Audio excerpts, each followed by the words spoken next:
Sir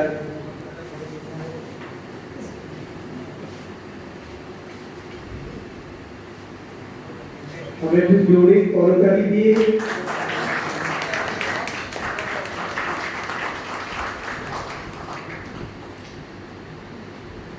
কেউ কিছু বলবেন? একজন যদি বলে, একজন দুঃখের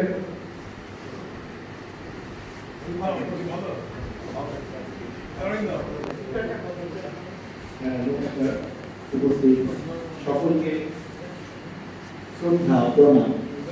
এখানে অনেক গুণী মানুষদের সামনে আসতে পেরে আজকে নিজেকে খুব ধন্য মনে হচ্ছে।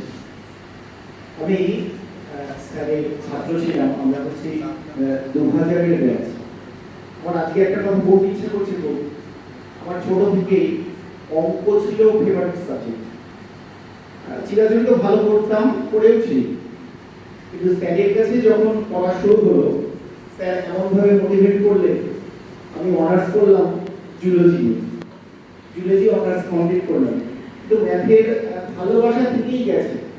এখানেই হচ্ছে একজন শিক্ষকের বড় অনুপ্রেরণা চাই, একটা ছাত্রকে অন্য লাইনেও মোটিভেট করতে পারে। আমার বলতে দ্বিধা নেই, আমি অঙ্ক এখনো ভালো করি এবং আমার ফেভারিট সাবজেক্ট। কিন্তু আমি মাঝে মাঝে ভাবি যে স্যার আমাকে এমনভাবে মোটিভেট করলে আমাদের ওই ব্যাচে অনেকেই আমরা জুলজি, বোটানি আর কৃষ্ণনগরের কলেজে আমার বন্ধু ফিজিওলজি নিয়ে পড়াশোনা করছে। স্যারের জন্য স্যার আমাদের করেছিলেন। আজকে এটা বলতে খুব ইচ্ছা করলো, খুব ভালো লাগলো আজকে এই অনুষ্ঠানে উপস্থিত থাকতে পেরে। সংক্ষেপে বললাম, নমস্কার, সকলে ভালো থাকবেন, স্যার ভালো থাকবেন, নমস্কার।